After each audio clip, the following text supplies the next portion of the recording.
दोस्तों, आज का विषय है कि हम ईश्वर को क्या दे सकते हैं।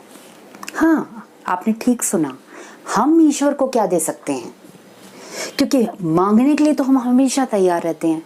हमारी हर प्रार्थना में, हमारी हर प्रेयर रिक्वेस्ट में कुछ ना कुछ अपने लिए मांगने के लिए ज़रूर होता है। पर कितनी बार ऐसा होता है कि हम ईश्वर को पूछते हैं कि ईश्वर तू बता कि तुझको हमसे क्या चाहिए, हम तेरे लिए क्या करें। क्योंकि हमें हर बार चाहिए कि ईश्वर आप हमारे लिए ऐसा कर दो, आप हमारे लिए वैसा कर दो। पर कितनी बार हम उसके लिए कुछ करते हैं, या हम उससे पूछते हैं कि तू बता मैं क्या करूं तेरे लिए, मैं तेरे लिए कुछ कर सकूं, तेरे किसी काम आ सकूं, क्योंकि तू दिन रात मेरे काम आता है। तूने मुझे जीवन दिया, मुझे इतना अच्छा घर बार दिया, परिवार दिया, जिंदगी दी, बता मैं तेरे लिए क्या करूं।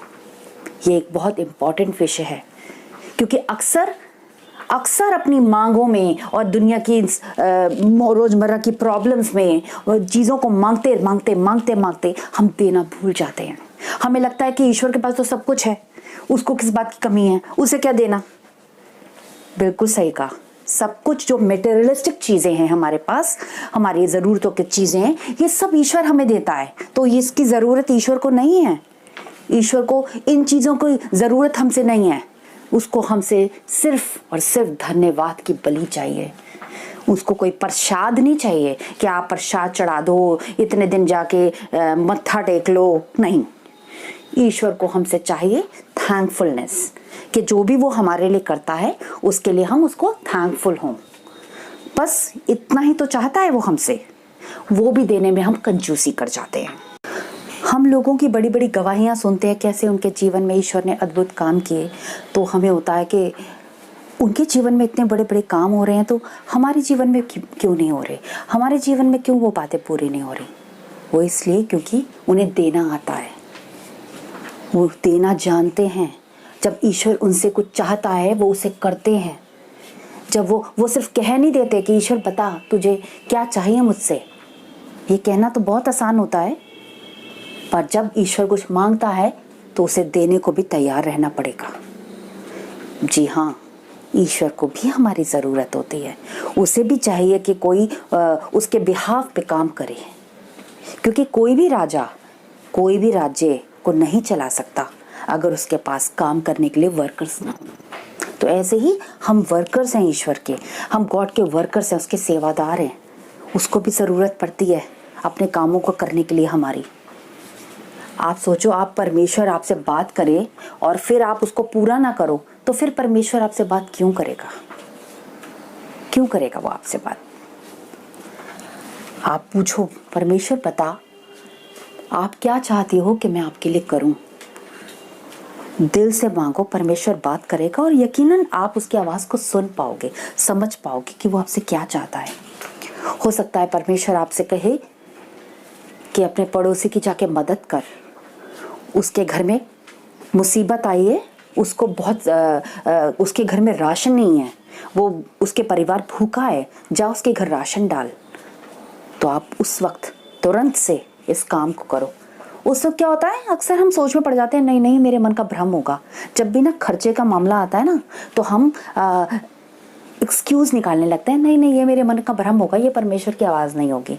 पर जब कुछ अच्छी चीज़ होती है ना, जब आपके लिए कोई ब्लेसिंग होती है या कोई अच्छा चीज़ आपकी ज़िंदगी में होने वाली होती है, तब आपको लगता है कि हाँ ये तो परमेश्वर ने कहा है, ये तो ज़रूर होगा, ये तो उसी की ओर से है।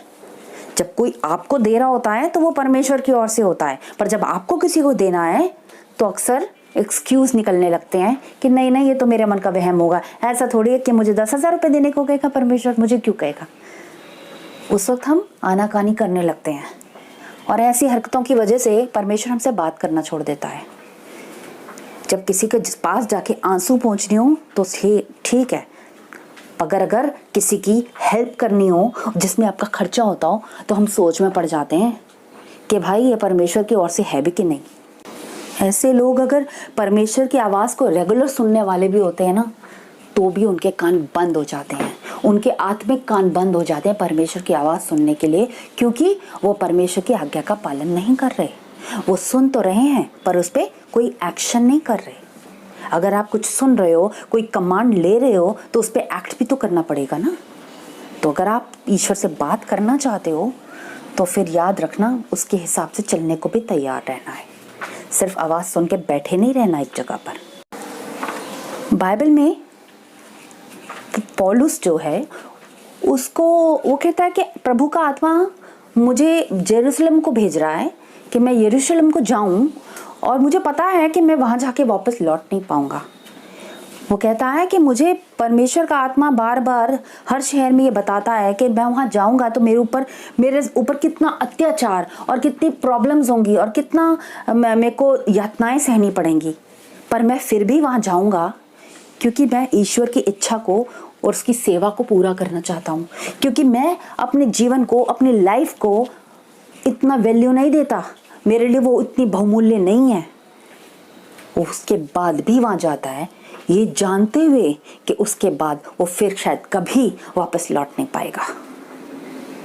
तो क्या हमारे जीवन में ऐसा हो और ईश्वर हमसे कहे कि हाँ आप फलानी जगह जाओ, पर आपको पता है अंदर से आत्मा में आ रहा है वहां जाके आपके ऊपर बड़ी से बड़ी मुसीबत आने वाली है या शायद आप मर भी जाओ, तो क्या ईश्वर के लिए ऐसा कर पाओगे? आप अपने आप से सवाल करो, क्या ऐसा कर पाओगे?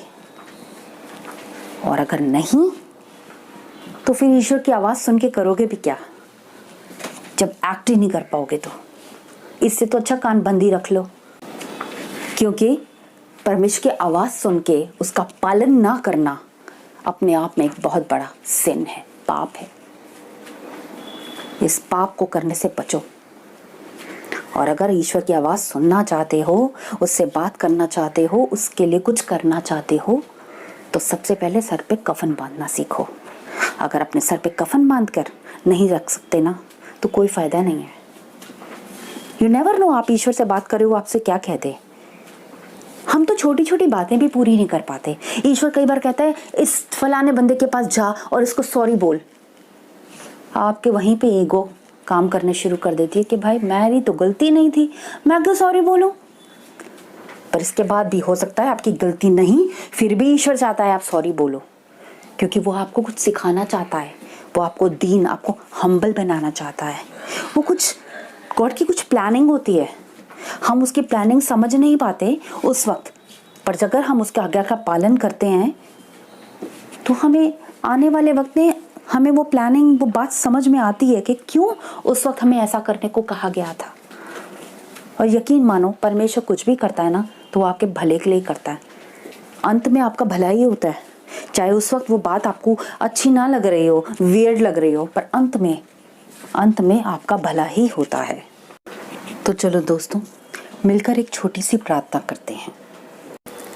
हे मेरे पिता, हमारी मदद कर प्रभु, हमें वो हौसला, वो करेज दे कि हम तेरी आज्ञा का पालन कर सकें।